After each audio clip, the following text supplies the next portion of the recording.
you will find the priority theme.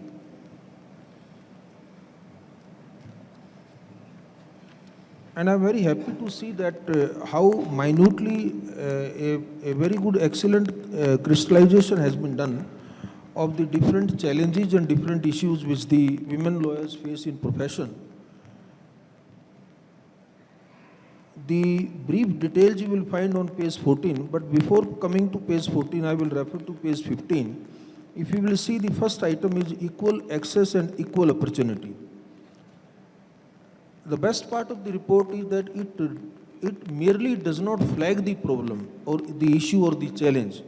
It also tries to respond to it, that what can be the effective response to that. And the answer given is, end the gender-based discrimination in work allocation, briefing, and empanelment. So on the speaking on the very first item, I personally believe that when we talk of equality within our constitutional framework, this equality is not merely on papers. So the equality has to be translated into the lived experiences. And for that, we have to take the initiatives at different levels. What has happened is that nowadays, 2-3 things are very encouraging. One is that when you go to the national law universities, the national law schools, even our conventional universities where the law departments are there, it's very encouraging to see that more than 50% students are our girl students.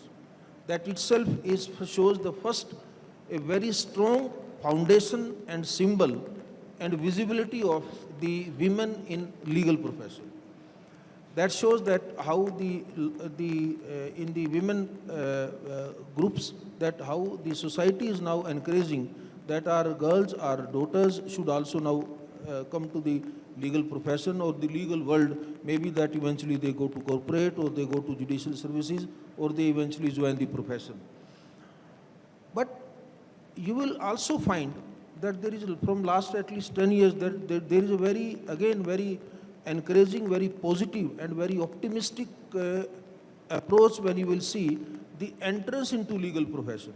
So if you go by the static of enrollment every year, you will find that a lot of women are getting enrolled as members of the bar. Let's ignore the conditions of requirement of practice of 7 years to become an officer in the higher judicial services or a particular length of practice for the purpose of becoming a judicial officer. I am not on that point. Even before these conditions, there is a very growing trend last couple of years that the women are joining the bar. The problem starts after that. So you have a lot of equality at the entry level, whether it is the law schools or the profession. I think question is that are we able to maintain that equality at the subsequent stages of progression in life, progression in professional life? How many ultimately women are surviving in the profession? Not as many those who really joined, and a very small percentage of those eventually ultimately leads the true professional life in the law. So maybe that couple of them, a good amount of them will settle down at different stages. There are several factors for that. Maybe this one session may not be sufficient to discuss all those challenges. But my main concern is that let us identify the issues, the challenges,